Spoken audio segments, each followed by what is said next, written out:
Hi there everybody, and welcome back to the Vintage Sewing Machine Garage YouTube channel. This is the one of the later videos that I'm making on the overhaul procedure for the Necchi Supernova Ultra. This technique will apply to most of the Supernova models. There were some changes throughout the production run from the late 1950s into the 1960s. So this may apply to BU Supernovas, BU Supernova Automatica, and Supernova Ultra, Supernova Ultra 2s. And it might sometimes apply to the Julias. But anyway, this is an installment where I wanted to talk to you about something that all of your machines, Necchi or not, will need to be looked at. And this happens when you first get a machine.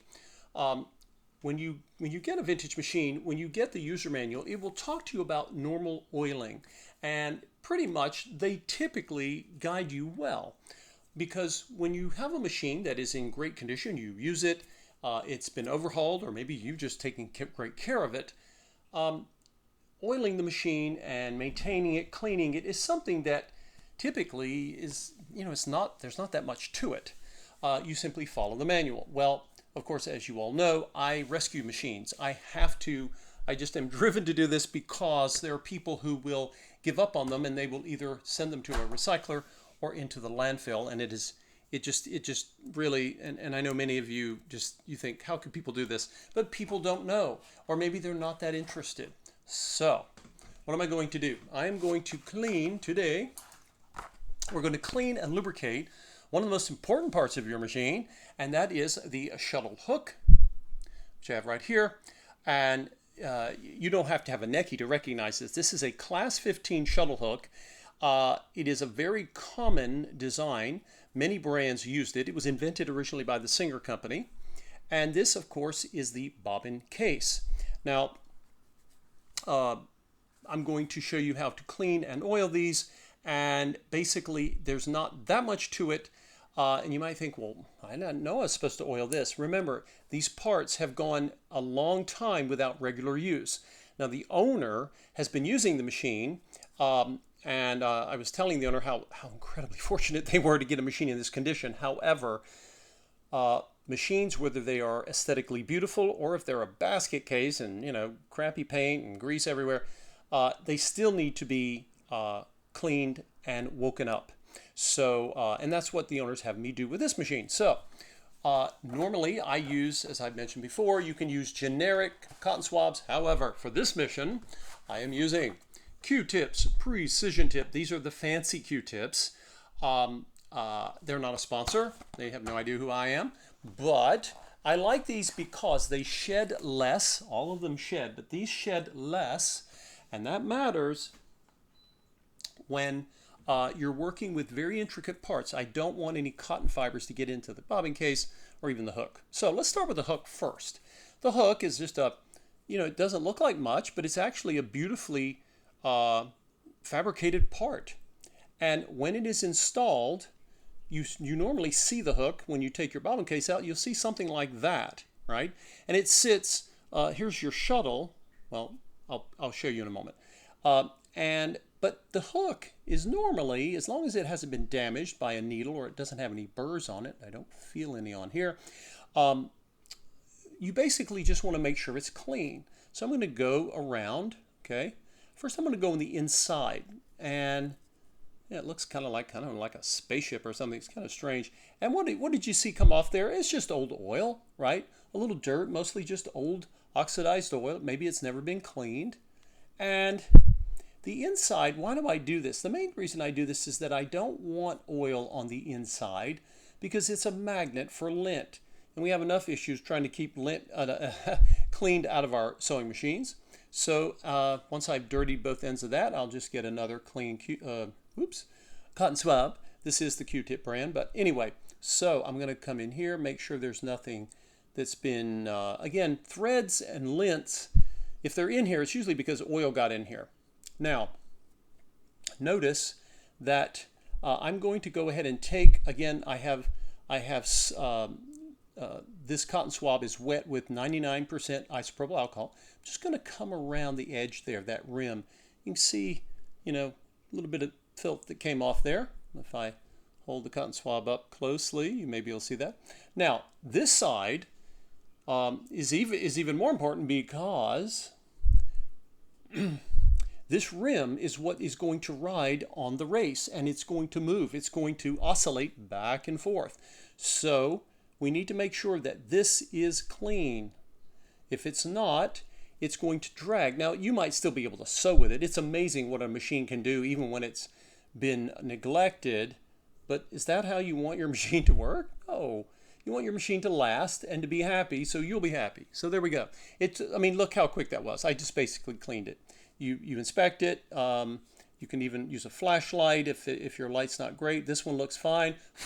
And again, I have cleaned it. Now, there are a couple ways to lubricate the shuttle hook. You can lubricate the hook, or you can lubricate the race. And in the past,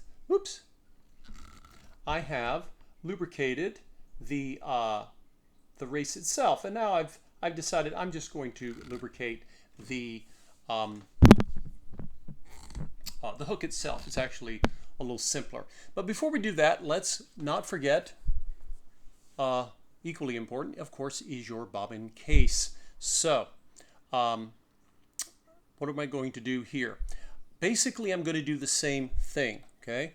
I'm going to take, and I want you to kind of look at this for a moment to think about your bobbin case. Your bobbin case is actually spring-loaded. There's a lot more to your bobbin case than you realize, because it holds tension on your bobbin thread as it is pulled up to form a stitch. It's very important. So I'm just going to lift this little lever, right? And it's spring-loaded. When I let go, I don't know if you can hear it,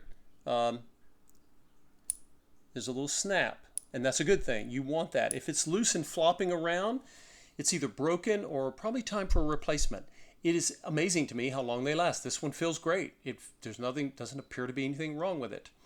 So what am I going to do? I'm going to take my fancy precision tip cotton swab, and I'm going to come over here.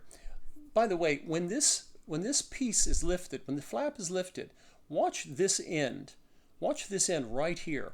Watch what it does. You see, I don't know if you can tell, but it's sliding, it's pivoting. There's like a hinge here, and it's moving. It's actually moving. And so the first thing I want to do is clean this area, right? So I'll just take this takes almost no time, and there's, barely anything there, but you don't know. It could be oil that you can't see. Now, when I very carefully, do not stress this, be nice now, be gentle. I'm going to lift the little flap, but don't smash it backwards. It can only go back so far. It will tell you. You'll feel it start to resist, and then you stop.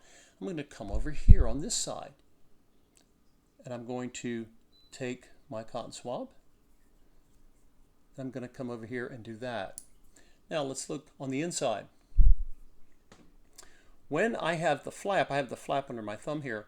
Watch the inside of your bobbin case and watch what happens. I don't know if you can see, there's actually movement going on right here and right here.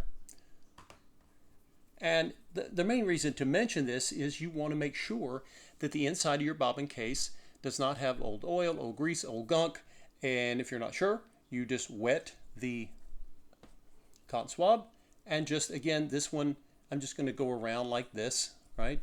There's not that much to it. Usually there's not much there. You can see a little bit came off there, right? That's just old oil, right? Not bad. In fact, it's in fairly good shape, but you don't know until you inspect it, until you clean it. Now, a bobbin case and the hook, it's okay to oil them. They are not part of your normal oiling procedure. You normally do not oil them. So I'm going to go right here, and I'm going to put literally just barely the lightest touch I can. In fact, I just put 1 drop of oil. I let it, and now I'm going to come back and mop it up with my cotton swab. We need a very, very, very small amount, okay? Much less than other areas of your machine. And then over here on this side, I'm going to do the same. Now, when I do this, again, I'm going to come back and mop it up. I don't want a lot. And what's happening is it allows the moving parts in your bobbin case to slide. When you do this, this is a restoration thing. This is, like I say, it's not something you're going to do whenever you go to oil your machine every time. You don't need to do that. So when you do this and you start to thread your machine, you need to give the machine time to do some stitching to wash that oil out. Normally, sewing machine oil should wash out of most fabrics, but maybe you're sewing something that's not launderable. Anytime you overhaul a machine, we're going to have more oil than we normally do for a normal oiling.